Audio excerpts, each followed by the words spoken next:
dimulai pada tanggal 9 Oktober 1899, di mana kita melihat sebuah kapal bernama Kerberos yang sedang berlayar membelah lautan dari Inggris menuju New York City. Di dalam kapal mewah ini, ada seorang wanita bernama Maura Franklin yang merupakan seorang ilmuwan pakar sains otak.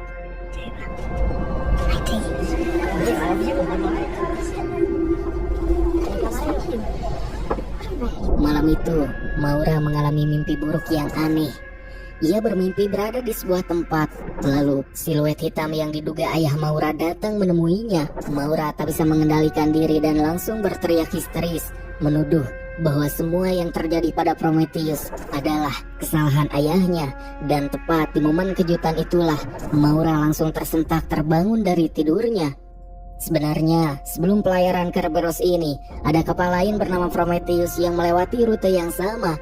Namun, 4 bulan yang lalu, kapal tersebut tiba-tiba menghilang secara misterius bersama seluruh penumpangnya.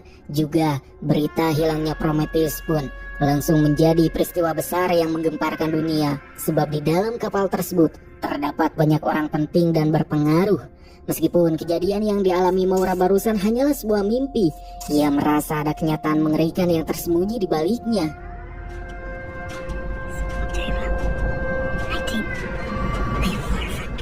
Sehari sebelum berlayar, saudara laki-laki Maura sempat mengirimkan sebuah tiket dari New York, memintanya untuk menyusul ke sana.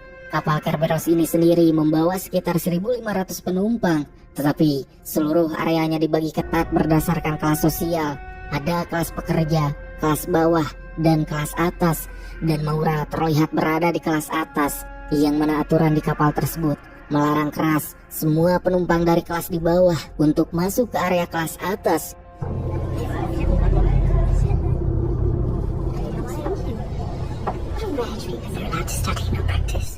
Di kelas atas ini ada beberapa penumpang lain yang bersama Maura. Di antaranya adalah sepasang pengantin baru yang raut wajahnya sama sekali tak memperlihatkan kebahagiaan, serta seorang gadis Jepang yang dibawa oleh majikannya dengan tujuan untuk dijual setelah tiba di New York nanti.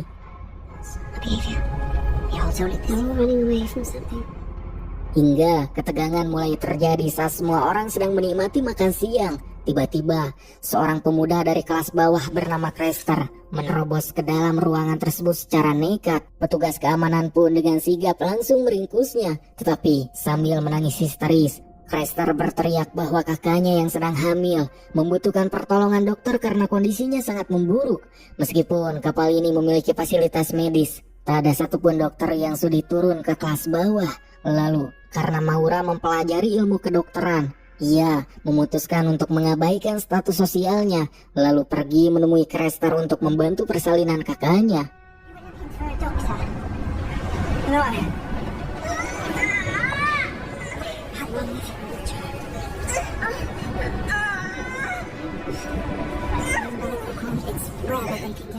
Saat berada di area kelas bawah, Maura tiba-tiba melihat beberapa penglihatan asing yang terasa familiar, tetapi ia tetap tak bisa mengingatnya dengan jelas, yang membuatnya menjadi linglung, memilih untuk segera keluar dari sana.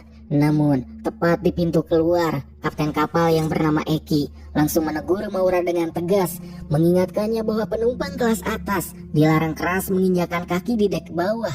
Namun, percakapan mereka terhenti ketika anak buah Kapten Eki datang dengan terburu-buru, melaporkan bahwa mereka baru saja menangkap sebuah sinyal darurat. Kapten Eki pun segera turun untuk memeriksa koordinat tersebut, dan betapa terkejutnya ia saat mengetahui bahwa sinyal itu berasal dari Prometheus, kapal yang dinyatakan hilang misterius 4 bulan lalu. Hingga setelah dihitung, posisi Prometheus ternyata hanya berjarak 7 jam perjalanan dari lokasi mereka saat ini. Tanpa membuang waktu, Kapten Eki mengambil keputusan nekat untuk mendatangi tempat tersebut. Ia mengubah seluruh rute pelayaran dan memutar balik arah kemudi menuju Prometheus tanpa memberikan penjelasan apapun kepada para penumpang. Lambat laun, kabar tentang berubahnya arah kapal mulai bocor dan memicu kegemparan. Maura segera menemui Kapten Eki dan mendesak agar ia diizinkan ikut dalam tim penyelamat, karena menurutnya kehadiran seorang dokter akan sangat dibutuhkan di sana. Hingga setelah sedikit perbincangan, Kapten pun akhirnya mengizinkannya. You think the passengers, if they rationed the food, they could have made it? notice that we turned the ship. I just wanted to... I will address the current situation in the dining room. Beberapa saat kemudian, Kapten Eki mengumumkan kepada seluruh penumpang bahwa mereka akan mendekati kapal Prometheus untuk mencari korban yang selamat. Pengumuman ini pun langsung menuai protes keras dari para penumpang yang tak ingin perjalanannya tertunda. Center who did not ask for help. After 4 months. No, did they say they're in need of any help? Brother and I and all these people.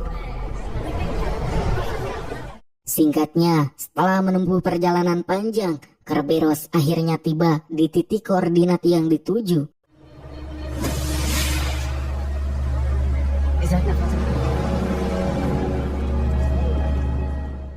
Kapten Eki bersama beberapa kru dan Maura segera menaiki skoci kecil untuk merapat ke lambung Prometheus.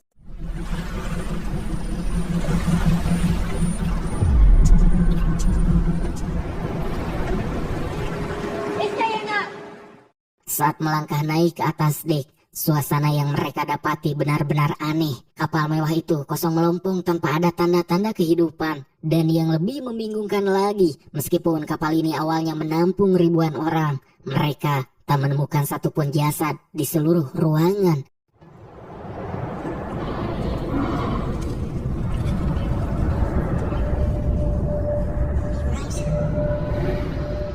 Kapten Eki kemudian bergegas menuju ruang kendali tempat sinyal dikirimkan. Namun, usahanya sia-sia karena mesin pemancar di sana ternyata sudah hancur total. Di tengah kebingungan tersebut, mata Maura tak sengaja melihat seekor laler badak yang sedang berjalan di lantai. Merasa tertarik, Maura terus mengikuti laler itu hingga berhenti di depan sebuah lemari yang terkunci rapat dari luar.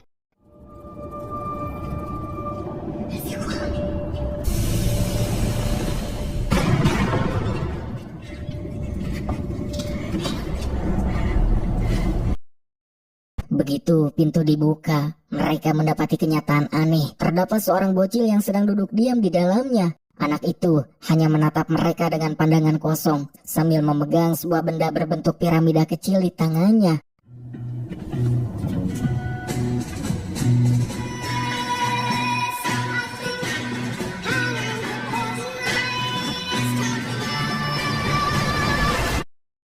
Keberadaan anak ini pun tentu memicu tanda tanya besar bagi kita semua. Jika seluruh penumpang menghilang, bagaimana mungkin bocah ini bisa tertinggal sendirian di sana? Akhirnya, mereka memutuskan untuk membawa anak tersebut kembali ke kapal Kerberos. Namun, tanpa ada yang menyadari, seorang pria asing dari kapal Prometheus diam-diam ikut menyelinap masuk ke kapal mereka. Pria misterius ini juga memegang laler yang sama, dan ia memilih untuk memasuki kamar yang posisinya tepat berada di sebelah kamar Maura.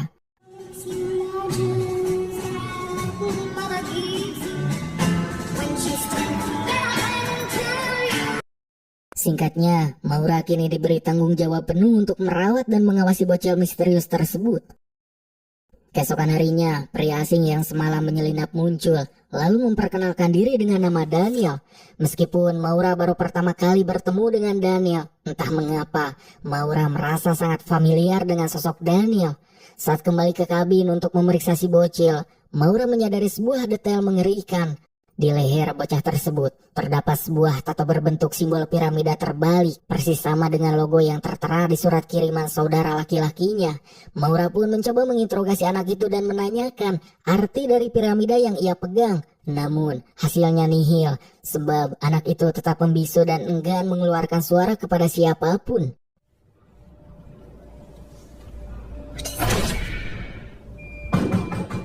Sementara itu di ruang mesin, rumor mistis mulai menyebar di antara para pekerja. Tak adanya tanda-tanda manusia di Prometheus membuat mereka berspekulasi bahwa hilangnya ribuan nyawa tersebut ada hubungannya dengan anak laki-laki yang baru dibawa. Mereka bahkan menuduh bocah itu adalah jurik jarian atau semacamnya. Tengah situasi yang mulai memanas, Kapten Eki datang untuk memeriksa sisa pasokan batu bara kepada Oleg.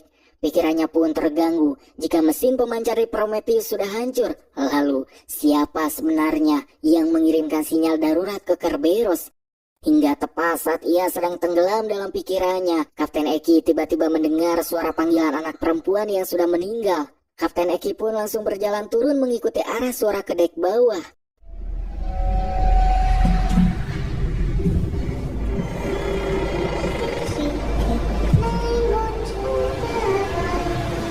Ia masuk ke sebuah ruangan di mana ia melihat seluruh keluarganya yang telah tiada berada di sana.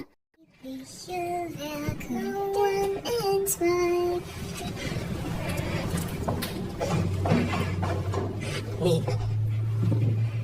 Keinen sind zurück. Du bist nicht echt. Eki pun langsung memeluk putri sulungnya dengan erat.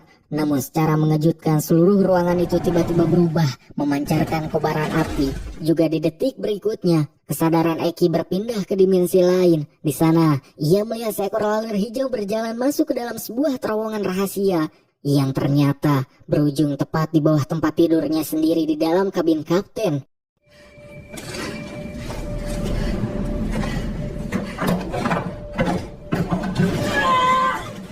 Melihat ada terowongan aneh di bawah kasurnya, Kapten Eki benar-benar kebingungan. Ditambah lagi, di pintu terowongan tersebut terukir sebuah simbol segitiga dengan garis horizontal di tengahnya. Simbol ini seolah sengaja diletakkan di mana-mana. Ada di logo perusahaan kapal, di leher si bocil, di miniatur atau mainan si bocil, di surat saudara Maura, di kalung Maura, bahkan di anting-anting yang dikenakan oleh Clemens. Didorong oleh rasa frustasi dan kecurigaan yang memuncak, Kapten Eki langsung mendatangi kamar Maura. Ia mencengkram bocil dari Prometheus itu dengan paksa dan membentaknya untuk menanyakan apa yang sebenarnya terjadi pada kapal tersebut. Melihat tindakan agresif Eki, Maura langsung pasang badan mengusir sang kapten keluar dan menegaskan bahwa kondisi mental kapten sedang tak stabil sehingga butuh istirahat. Di lokasi berbeda, Daniel terlihat melepaskan kumbang hijau miliknya ke area kelas bawah. Dan entah bagaimana, serangga itu menuntun Toph untuk naik ke dek atas.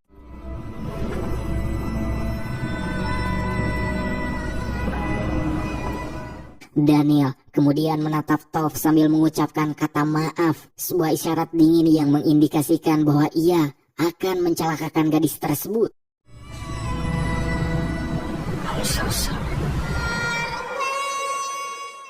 Bersamaan dengan momen itu, seluruh alat kompas petunjuk arah di kapal pun tiba-tiba berputar liar dan rusak total. Was ist auf der Prometheus passiert? Puncaknya terjadi ketika Kapten Eki kembali membuat pengumuman mengejutkan. Mereka akan mengikat kapal Prometheus ke lambung Kerberos untuk ditarik kembali menuju Eropa. Yang tentu, keputusan ini pun langsung menyulut kemarahan besar para penumpang. Mr. Wilson dengan tegas memprotes dan mengatakan bahwa mayoritas penumpang menuntut agar pelayaran ke New York tetap dilanjutkan sesuai jadwal. Di sudut lain, beberapa kru kapal mulai memprovokasi yang lain untuk melakukan pemberontakan demi menggulingkan kapten dan menenggelamkan Prometheus yang mereka anggap sebagai kapal terkutuk. Seorang kru bernama Sebastian diam-diam menerima sebuah pesan telegraf rahasia berbentuk simbol segitiga dari seseorang yang misterius, dan kejutan mengerikan kembali terjadi ketika kru kapal menemukan jasad Toph terbujur kaku di atas dek kapal. Kematian misterius ini pun membuat semua orang yakin bahwa teror dari Prometheus telah berpindah ke kapal mereka. Sebelum situasi berubah menjadi pertempuran getih akibat pemberontakan, Kapten Eki dan Maura memutuskan untuk sekali lagi pergi ke kapal Prometheus.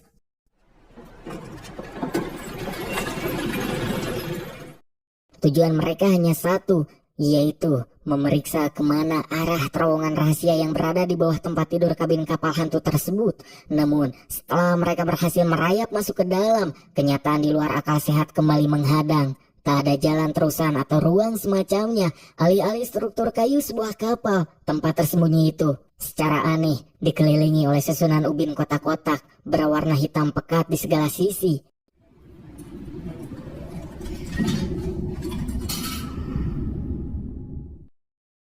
Di tempat lain, memanfaatkan absennya Maura yang sedang pergi, Daniel diam-diam mendatangi anak laki-laki itu di dalam kamarnya. Ternyata, Daniel sudah sangat mengenal anak tersebut sejak lama, dan kedatangannya ke kapal ini adalah untuk menjalankan sebuah misi khusus. Lalu, apa sebenarnya misi khusus Daniel ini? Entahlah, pura-pura gak tahu dulu.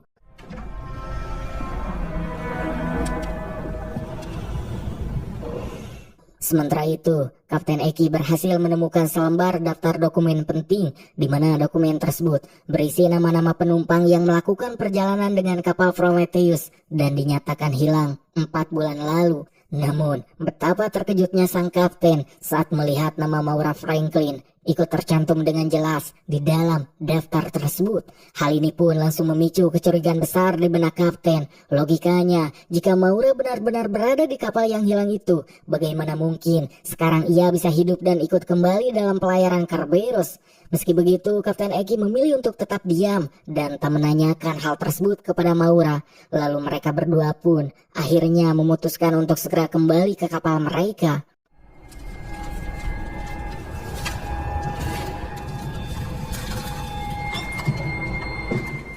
Begitu tiba di Kerberos, situasi yang mereka dapati sudah jauh lebih mengerikan sebab para penumpang kelas bawah bersama sebagian kru telah melakukan pemberontakan massal. Alasan mereka logis, mereka telah bersusah payah mengumpulkan uang demi perjalanan ke New York, tetapi sekarang pelayaran justru tertunda dan bahkan sudah ada korban jiwa.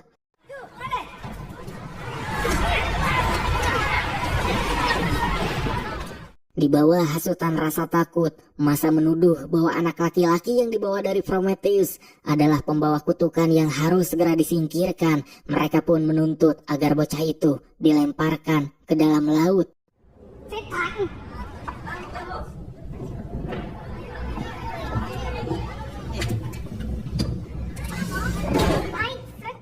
Maura berusaha keras melindungi anak tersebut dan berteriak menghalangi mereka. Namun hasilnya nihil karena tak ada satupun orang yang mau mendengarkan ucapannya.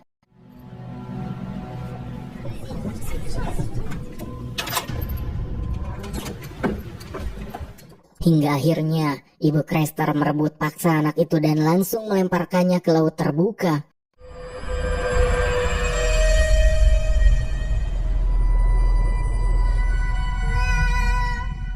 Beberapa saat kemudian, Eki menghampiri Maura dan mendesaknya untuk berkata jujur dan menambahkan fakta bahwa Maura sebenarnya tercatat sebagai penumpang dalam pelayaran Prometheus 4 bulan lalu. Mendapati kenyataan tersebut, Maura benar-benar kebingungan karena ia sendiri tak mengingat hal tersebut. I think it's time to tell me the truth.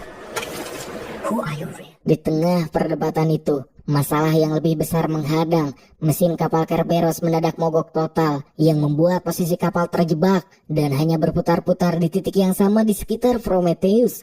Saat semua orang sedang tenggelam dalam kecemasan, tiba-tiba terdengar suara ketukan konstan dari dalam lemari. Sesaat kemudian, pintu terbuka dan bocil yang baru saja dilemparkan ke laut tadi berjalan keluar dalam kondisi sehat walafiat. Ia pun berjalan perlahan mendekati Maura, lalu memeluknya dengan tangan yang masih memegang sebuah piramida hitam.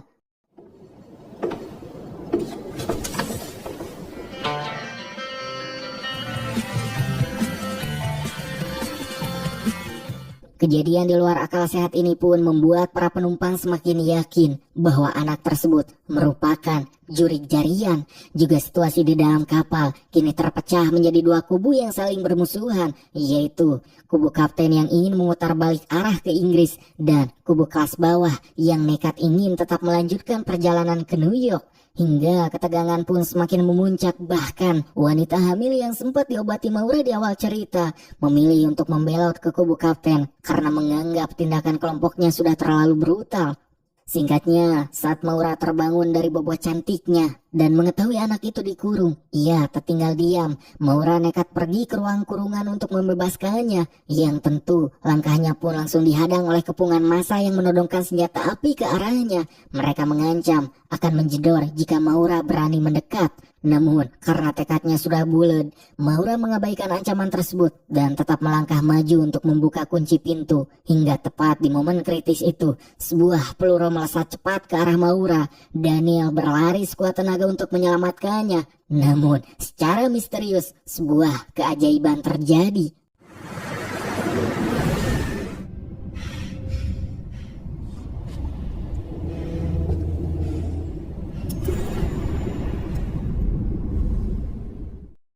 Peluru yang melesat tadi mendadak melayang diam di udara yang membuat seluruh manusia di dalam kapal membeku seperti patung. Kecuali Maura dan anak laki-laki tersebut. Bocah itu dengan tenang keluar dari lemari lalu menggandeng tangan Maura untuk membawanya pergi dari sana.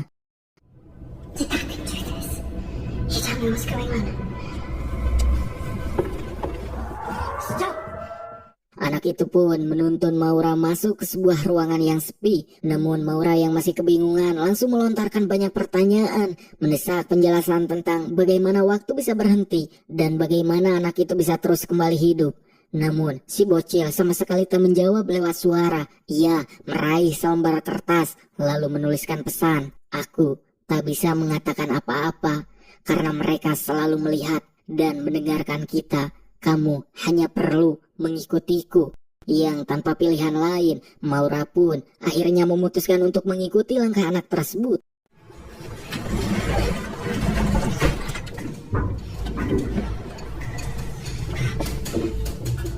Bocah itu pun kemudian mengeluarkan seekor kembang hijau yang sebelumnya dipegang oleh Daniel, dan begitu ia meletakkan serangga tersebut di atas lantai, sebuah portal dimensi secara ajaib terbuka di hadapannya.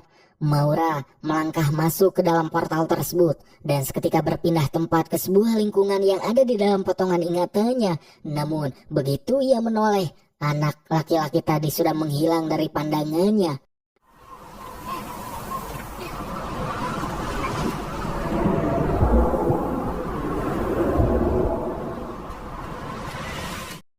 Di saat yang sama, efek pembekuan waktu di atas kapal Kerberos berakhir dan waktu kembali berjalan normal. Tiba-tiba, sebuah suara frekuensi aneh menyerupai sirene bergema keras di seluruh sudut kapal. Kapten Eki yang menyadari anak itu telah kabur, langsung mendatangi Daniel dengan agresif. Eki menuduh Daniel adalah penumpang gelap yang bekerja sama dengan Maura.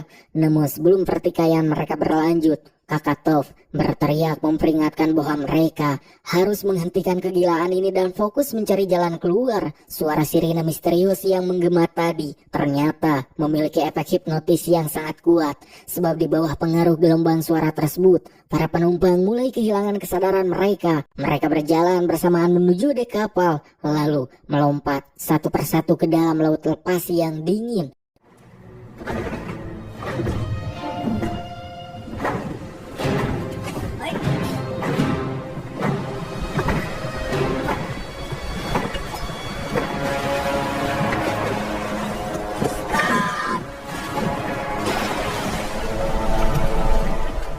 Daniel yang menyaksikan kengerian tersebut, ia segera berlari turun ke bawah. Namun tak seperti si bocil yang menggunakan lalur hijau, Daniel kini terlihat menggunakan remote misterius dan berhasil membuka portalnya.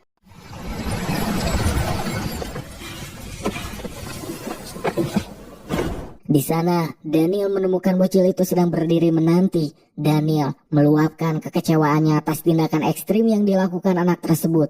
Namun si anak menjawab bahwa ia berharap pelarian kali ini bisa mengembalikan ingatan Maura yang hilang. Sayangnya, usaha mereka kembali nihil sebab ingatan Maura tetap tak terbuka. Melihat kondisi yang semakin kritis, Daniel harus bergerak cepat memperbaiki sistem sebelum kapal Kerberos benar-benar tenggelam. Ia mengeluarkan sebuah perangkat mekanis canggih miliknya, lalu mulai meretas sistem tekanan uap kapal. Logikanya, jika Daniel tak bisa menyelesaikan peretasan ini tepat waktu, maka seluruh simulasi atau kejadian di kapal ini akan otomatis diatur ulang atau mengalami restart. Dan pertanyaannya untuk kita, apa yang dimaksud dengan kata di restart di sini?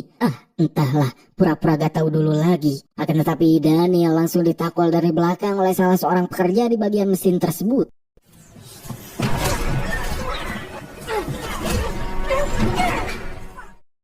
Di momen inilah terungkap kemampuan alat milik Daniel, di mana ia bisa membuat siapa saja pingsan hanya dengan satu klik pada perangkatnya. Sin pun kembali ke pelacakan Maura. Langkahnya menuntunnya tiba di sebuah bangunan besar yang persis seperti di dalam mimpinya, yaitu di sebuah rumah sakit jiwa. Hingga saat ia melangkah masuk ke kamar nomor 101, Ayahnya yang bernama Henry sudah berdiri menunggu. Tanpa membuang waktu, Henry langsung menangkap Maura kembali, lalu menyuntikkan sebuah cairan berwarna hitam pekat ke lehernya. Kejadian ini seolah-olah merupakan sebuah siklus yang sudah diprogram, di mana setiap kali Maura berhasil melangkah sejauh ini, ia akan selalu ditangkap dan disuntik kembali.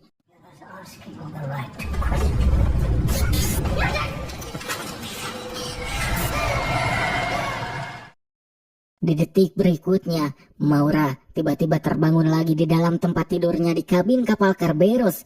Dengan ingatan yang campur aduk, ia pun segera keluar dari kamar dan berpapasan dengan Kapten Eki yang sedang mencari keberadaan anak kecil tadi. Maura pun menjelaskan kepada Kapten bahwa anak itu memegang sebuah piramida misterius yang mempunyai kekuatan untuk menghentikan waktu. Tak hanya itu, Maura juga membeberkan dugaan mengerikan bahwa dalang dibalik semua kegilaan ini adalah ayahnya sendiri, yaitu Henry. Sebab ayahnya adalah seorang ilmuwan yang memiliki obsesi ekstrim terhadap cara kerja otak manusia. Dan Henry sengaja membeli kapal-kapal besar ini hanya sekadar untuk dijadikan laboratorium eksperimen hidup dengan mengorbankan ribuan nyawa penumpang. Maura juga menjelaskan bahwa motivasi Henry membangun semua kegilaan ini sebenarnya berakar dari masa lalu, yaitu orang yang paling berharga di hidup ayahnya adalah ibu Maura. Namun sebelum Maura lahir, kondisi mental ibunya memburuk secara drastis, dan demi mengobati sekaligus mengurung istrinya, Henry akhirnya membangun sebuah rumah sakit jiwa khusus, tempat yang baru saja dikunjungi Maura melalui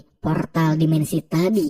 Di tengah penjelasan tersebut, sebuah lalat hijau kembali berjalan di dekat mereka. Maura langsung menangkapnya, membuka terowongan rahasia di bawah ranjang, dan portal dimensi itu kembali terbuka, di mana terowongan misterius ini ternyata berfungsi sebagai gerbang penghubung yang mengarah langsung ke dalam memori buruk masa lalu para penumpang. Dan di ujung terowongan, Kapten Eki terkejut saat mendapati dirinya berdiri di depan rumah lamanya yang telah hangus terbakar, tempat di mana anak dan istrinya tewas 2 tahun lalu.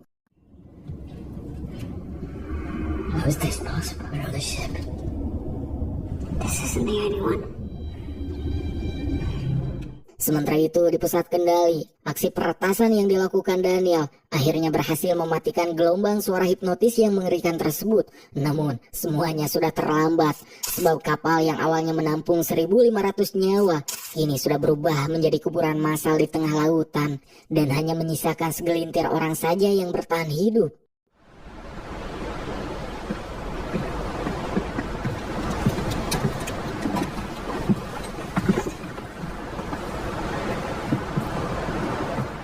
Sementara itu, kita kemudian diperlihatkan dengan ayah Maura, yaitu Henry, sedang duduk tenang di dalam sebuah ruangan mewah di dalam istananya. Dan di sanalah kita dibuat terbelalak melihat sebuah pemandangan yang mustahil.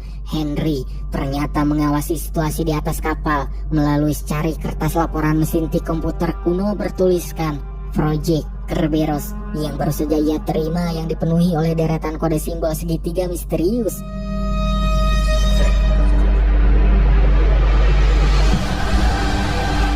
Lalu, pertanyaan besarnya untuk kita adalah, dokumen rahasia apa sebenarnya yang sedang dibaca oleh Henry? Dan apa arti deretan simbol segitiga yang menentukan takdir seluruh penumpang kapal tersebut? Cerita pun berakhir dengan rentetan pertanyaan besar yang membuat otak kita berputar keras. Yang pertama, apakah pelayaran kapal Kerberos ini nyata? Atau jangan-jangan semua ini hanyalah simulasi buatan Henry untuk menguras pikiran Maura? Yang kedua, mengapa nama Maura bisa ikut terdaftar dengan jelas sebagai penumpang kapal Prometheus yang sudah hilang 4 bulan lalu? Lalu, apa sebenarnya misi rahasia Daniel? Dan mengapa ia membawa perangkat canggih yang bisa mengendalikan sistem kapal hingga menghentikan waktu? Yang keempat, siapa sebenarnya bocah misterius pembawa piramida hitam itu? Dan bagaimana bisa ia tetap hidup setelah dilempar ke laut lepas? Dan yang terakhir, misteri apa yang tersembunyi di balik ubin hitam pekat di bawah ruang rahasia yang dikunjungi Kapten Eki dan Maura? Dan semua jawaban dari teka-teki membingungkan ini hanya akan terungkap di video berikutnya. Sampai di sini dulu cerita dari serial 1899 ini.